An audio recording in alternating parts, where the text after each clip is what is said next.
Welcome to The Run Through. I'm Chloe Malle. We have all three pod hosts in the studio together. Woo! Yay! Very rare. Very exciting. It's usually around the Mets. Chioma! So nice to be here.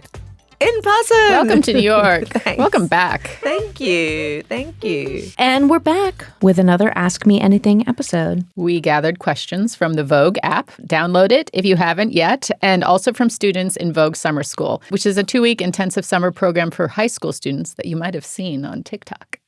Just kidding. Just kidding. There are actually some really interesting and thoughtful questions. I know. I was excited when I was looking at this on the subway this morning. I was like, oh, look at the youth. I know, right? Okay, so a summer school student asks, her name is Chloe, when hiring interns, what is Vogue? Is this you, Chloe? Yeah. My pseudonym is Chloe. It's a really good undercover. When hiring interns, what is Vogue looking for? How can applicants make themselves stand out? What things set them apart? Proofread. I hate when someone sends a application letter or inquiry and don't spell things correctly. Sometimes people say Vogue. I've gotten so many letters interested in Vogue, V-O-U-G. No it way. Drives That me is insane. I mean, people are moving too quickly. Yes, slow exactly. down. My advice would be always slow down, reread, have a friend read, think about it. Don't cut and paste and also take a have beat. good grammar. Yes. Good grammar is not to be underappreciated. No. And Yes. AI is not going to get rid of that. So Right. Write it yourself. Don't depend on AI. Exactly. There was a woman who used to assist the managing editor, Lori Jones, back in the day. Her name is Antonina Jedrzak. And when she would get application letters for interns or job applications, if they spelled inquiry wrong, I versus E, she would throw it away, which I loved. That's tough. That's a really tough. I don't know that rule, actually. No, me neither. Sorry. I wish I did, though. I also think go deep on the content and apply for places that you want to be at. Don't apply it for Vogue if you've never engaged with it before in any shape or form. I just think we want people who are excited to be at Vogue because who know Vogue. You know Vogue. If you don't know Vogue and you can't name 2 or 3 stories that you enjoyed or think videos or something, then just don't bother. Don't bother. And especially have a couple of designers that you like and writers that you like, stylists that you like. Understand which aspect of the business is exciting to you, But be open to all areas. Things. Like, yes. I don't like when someone applies for an internship or a job and says, I'm interested in X, and makes it very clear they are not interested in anything else. To me, the way that you become good at any job or progress any career is by trying as many things as possible. At NYU Film School, part of the curriculum is that you have to do every single position on a film set, even if you're going in for lighting or as a director, but you have to do everything to know how that job is done. And I think that that's something that's very important to keep in mind for any career path. And so I really like when people are showing a lot of enthusiasm about just generally being part of something. Yeah, and learning the difference between or understanding that busy work there's value in busy work too. You're going to learn if you're an intern. You shouldn't be afraid of some busy work. You shouldn't be afraid of any work. Exactly. Another related question from summer school student Leah E. So, what skills do you think rising fashion marketers, editors, PR professionals should start developing early on? This, I think, goes to what you were saying. You have to be familiar with the industry that you're trying to make it in. So I always tell people to read as much as you can and to stay current, and also to I think a lot of young people think that sending an email means they've, done the job, they've reached out, but don't be afraid of a phone. Yes. Ooh, really? Phones? Phones. Phones. Ask for people's phone numbers. Yeah, I mean, I guess. Chioma's like, you're not going to get it. Not for me. Don't ask for my phone number. You know what I found to be a really helpful way to connect with people? And obviously this isn't going to always work, but Instagram DM. Yeah. I see designers write me, photographers, and it doesn't necessarily mean something comes out of it, but it's this very egalitarian way to connect with people. I think just following up with people in as many different ways as possible. I mean, don't be too annoying, but I think follow through is important. And Nicole's right that there is sometimes a mentality that, oh, I sent one email. It's like, no. I need follow-up emails. I need phone calls. I need DMs. Yeah. But I also think just being having a voracious appetite for the thing you're interested in. That is one benefit of having so much information at our fingertips. Be reading, looking, going through the Vogue archive, reading all types of fashion journalism. Really immerse yourself in the thing you're interested in. 100%, 1,000% agree. Another skill for me is will over skill. I always say this when we're hiring someone for entry-level positions is someone's enthusiasm and excitement about a role can be as important, if not more, than them having a specific skill. Because if someone is willing to learn well and quickly, I think that is more powerful than someone who might happen to know how to do something but is grumpy about doing it thoroughly and with passion. Yeah, and being a team player and not wanting to work as part of a team, because I think that's how the best ideas come together and being collaborative, and that's really important. People also get very curious about what it's like working at Vogue. This one is from summer school student Hira. Is working for Vogue exactly how you imagined it? What parts are similar or different from how you thought it would be? Well, we've all been at Vogue for a really long time, and I think we've watched it change a lot. Yeah. I wasn't at Vogue, a long time ago, 25 years ago, and I would say the thing that's most different now is people wear flats. True. I think when we both started the job, it was a heels situation. It was a real... I did not go to work not in 3-inch heels, I think. Yeah. I would change... Because I would coming off the subway, I would change into usually Manolo BB pumps. And now those have been replaced across the floor with Wales Bonner by Adidas sneakers. No kidding. But it used to sound, and the clack, clack, clack was real. Because especially at Times Square, it was all marble flooring. And you would just hear people stilettos like rushing down to a run through. So I do feel like there is a bit more of a relaxed atmosphere, both in terms of footwear and approach. How do you think it became more relaxed? I remember moving on to, so when Vogue.com launched, we moved on to a different floor. We were on the 7th floor, and it was kind of like a startup vibe because the room was, it was just, the office, it wasn't as fancy. It was a smaller team. We could get away with not wearing the same dress codes because we weren't as visible to the rest of the Vogue staff. So you saw people kind of creeping in with a more relaxed attitude, a different vibe. I do it was think a that's younger where team. It started. That it was a younger team. It was a bit more of an alternative group. Yeah. And then when there was real efforts to integrate the Vogue.com teams with the print Vogue teams, and when that became eventually one team and one floor on and the one same floor, bits of both stayed. I also feel strongly that COVID shifted that. COVID shifted a ton of things. I'm also older now, but I won't think about wearing heels in the same way I would before COVID. No. Because I just wore flats for 3 years. I think, too, it reflects what happened in fashion. Yes. If you think back to the aughts, I think maybe there was a fancier, sort of dressier, more old school, last century way of dressing. And, Phoebe Philo coming in. Remember what a big deal it was when she did those sort of Birkenstock style shoes? Yeah. It was a huge deal. We did a story about Birkenstocks at Vogue.com, and it went viral, and Page 6 wrote about it, that Vogue editors are wearing Birkenstocks. Like, it was this huge surprise. And it was literally what was happening. They were kind of affordable versions of what we were seeing on the runway, and we sort of had, Phoebe gave us permission to dress that way. It's true. And Nicole's right that there's been a shift across the industry in terms of the styles that are acceptable and the way that people dress that we accept as office appropriate. But I think it's also encouraged people to dress to their personal style more. Like I felt such an impetus to dress properly when I started at Vogue. And now I feel I can dress more as myself. And that's what you want from a work environment. 1,000%. I don't think I could work anywhere where I couldn't dress as my express. Chioma, I wouldn't want you to work anywhere you can dress as yourself. It'd be really miserable.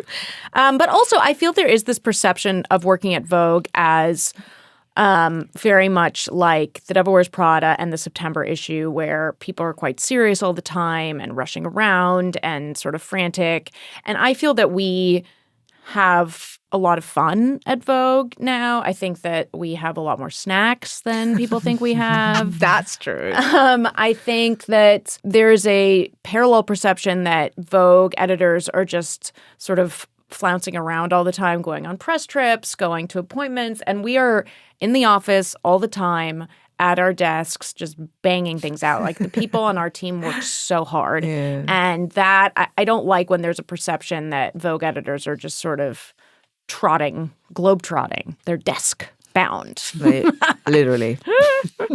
Here is one from Sunny Rodriguez in the summer school program. What is the hardest part of your position? Ugh.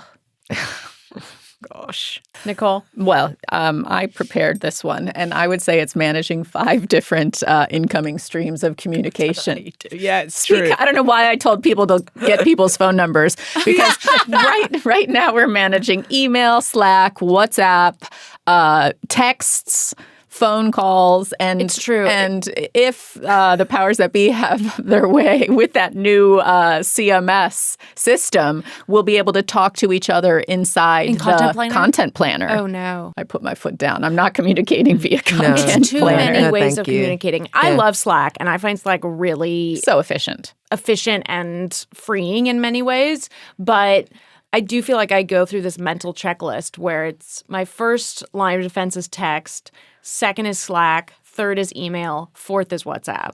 Yeah, Slack is my preferred internal communication. Yeah. Like, I escalate to WhatsApp if there's a real urgency. Not Chioma's WhatsApp escalation. And then text and call is like code red. Like, please, we need to talk immediately.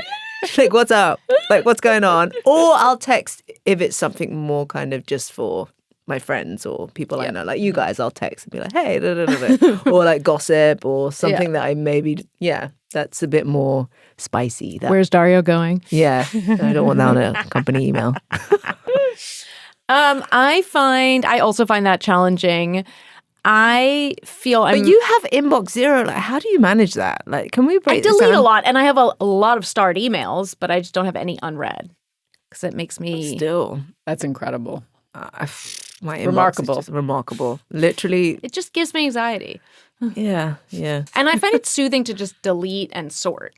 Like, okay, you know, I'm just impressed because the incoming it's an influx. Yeah. I find that hard, and I do feel like that is a challenge for me because I'm in meetings all day, and I find that then it's after my kids go to bed that I really have time to sort of sort through my email, and that's not great for my colleagues, but they should be not great for your husband. No, I mean, he's watching Widow's Bay.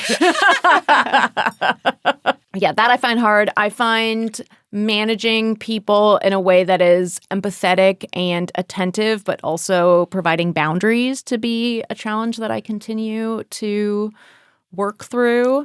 And I find a consistent challenge that I'm sure is true for everyone in media today. How do you keep a brand like Vogue while also speaking to the moment that is 2026 and this dizzyingly fast pace that all the platforms we are operating on are changing and shifting? So how do you keep evolving and keeping Vogue as relevant as it can be while still maintaining the core values of the brand? Yeah, I would definitely agree. And to your point on managing people, I find sometimes across generations, managing people, the expectations are quite different. I think depending on the generation, I think Gen Z versus millennial, there's a different communication style and a different sense of what's expected. Okay, next question. So actually there was another question from Sunny Rodriguez that I loved, and it was, what was your I made it moment? I think for me, when my French teenage nieces were excited about my job, I was like, oh my gosh, this goes beyond our sort of inside fashion circle. And it's like they are excited about what Vogue is and what my place in that ecosystem is. And so that, I remember last summer, they were like, oh my gosh, you're applying for that job? That's so exciting. And I was like, oh, that's fun. I think that when my relatives in Nigeria are excited and the news gets pings around the world, or you get requests from I get requests from a Swiss TV station to interview me. I'm just like, what? People care? I mean, I have to say, even sooner than that, I remember having a cover story at Vogue was a really big moment for me. And I remember the first one I did that felt like I'd made it for sure. Yeah, I feel like life is sort of like a series of I made it's. I always tell this story about the first time I crashed a Marc Jacobs show because I felt like, gosh, this is exactly where I want to be.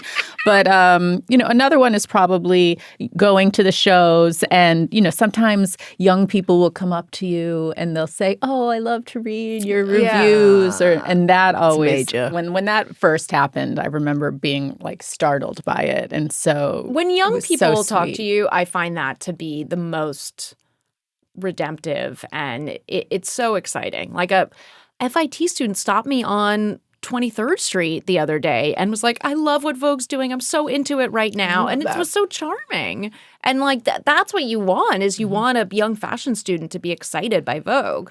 Yeah, I remember recently one of our listeners stopped me in the street and was like, I love the run through. And I was like, this is awesome. Like, I love that. I do. I get a lot more of that than I was actually talking, as I always am loudly on the subway, to a friend recently. And someone said, oh my God, are you Chloe? I recognize your voice from the run through. I was with my friend Sam talking about his therapy, and he was like, can we not do this anymore? I love this one. Also from summer school student Elif. Nicole, this one is right up your alley. What is something you've learned from interviewing designers that completely changed how you think about creativity? Very interesting question.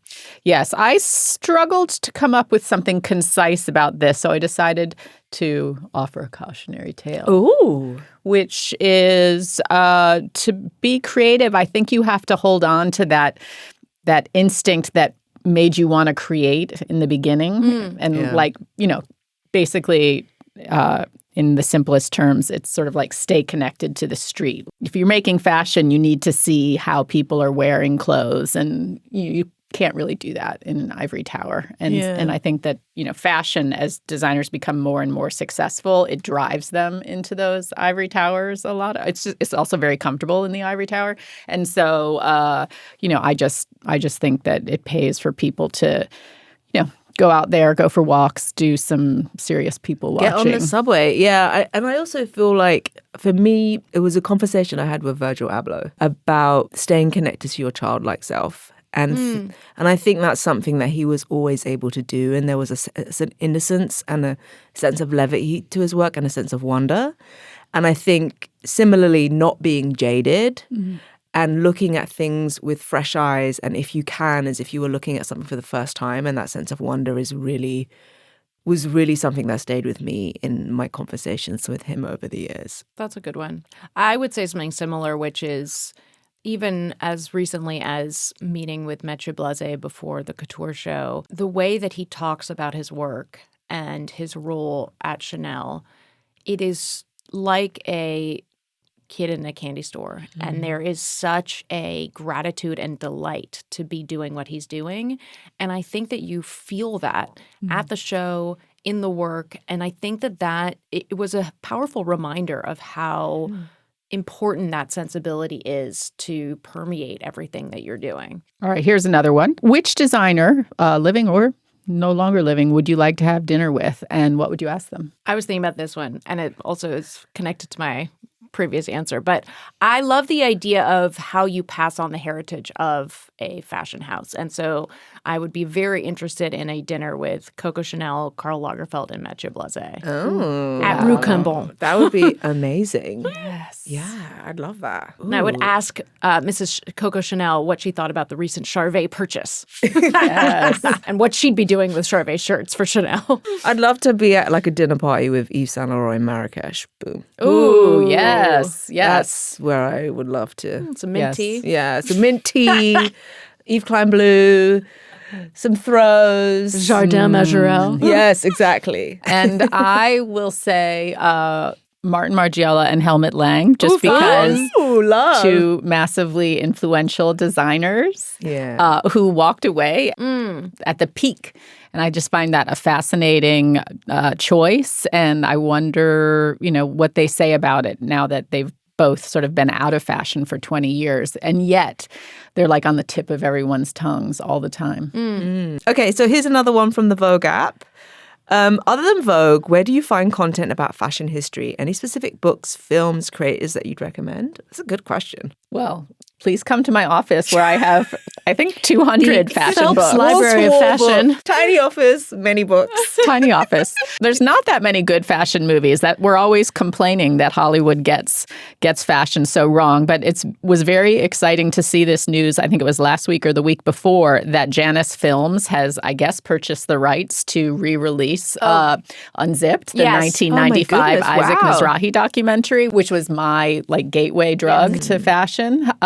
It's an incredible movie, and that's what I tell the Vogue college students that I say the first thing you have to do when this 2-week session is over is go watch that movie. Because I've never watched it. Can you believe it? Oh my gosh, Chioma! I'm ashamed. Well, now you can go see it in the theater in September. I'm going to. I've always wanted to. I don't know why I've never watched this. I've seen so many clips of it. There's so many people that you know in it. I know. I'm really excited. I've obviously never seen it in the theater, so I think that'll be really fun. Yeah, I want to do a screening see or it in something. theater. Another big area of inquiry is shopping, and this is a fun one from the app. What was your first major bag purchase? The person who wrote in said they bought a Coach bag in 1984 and thought/knew that they were the coolest. I love it. They were 17. I have a very strong memory growing up in private school in Los Angeles. The big bar mitzvah, bat mitzvah must-have was a Kate Spade bag. And I begged my mother for one and finally got one, I think, for my 13th or 14th birthday. And it was lime green satin, square sort of little shopper, which looks a lot like the ones the Row are doing now. And it was so fabulous, and I wish I still had it. And then my real first big bag purchase myself, because I would borrow a lot of my mom's bags. I never felt like I wanted to pull the trigger myself on a big bag purchase. But my first year at Vogue in 2011 for my birthday, I bought a black Celine pebbled leather sort of round barrel bag with little gold feet. And I still use it all winter. I love it. I love that. Yeah. Yeah, I don't have a good at bag story. Nicole? Me neither. I had a Coach bag when I was in junior high, and so I guess that qualifies too. And I like to tell that story that it was like $80 or something. Wow. And so beautiful, that quality leather. Yeah. We got some really good questions around trends. This is a tough one. If you could single-handedly bring back any trend from the past few decades that hasn't already reemerged, what would it be? I'm more interested in the trends I want to die. Oh, Well, tell us. I feel like we were sitting at the McQueen show in the Bumpster, and I think that's a challenging one to come back, but one I'd love to see on the red carpet or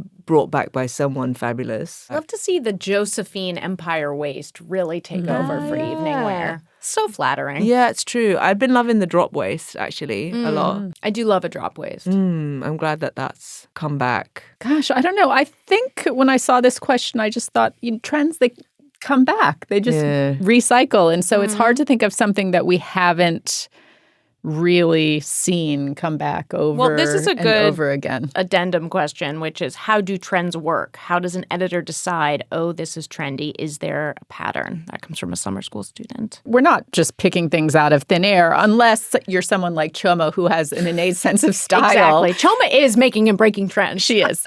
But wearing the same thing over again. We're reporting on what we see. And being in New York, and especially downtown, really is ground zero for kind of trends. I mean, things we've noticed this summer are girls are wearing boots, like a combat boot or a cowboy boot with their shorts. With like night dresses. Yeah. Oh, yes. And night dresses. I mean, everybody is wearing lingerie. I love it. Bathsheva's launching a lingerie line, guys. You told me that. I love seeing trends that emerge off the runway, that start like you said, at street level. Yes, that's the good most point. exciting.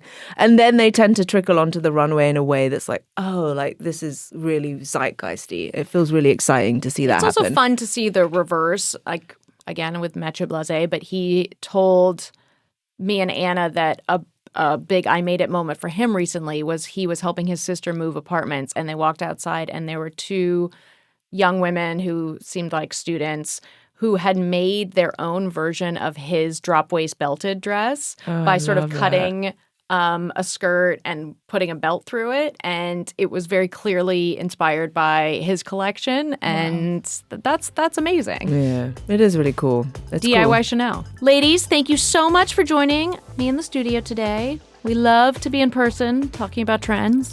Great to be here. Thank you. It's so great to be here.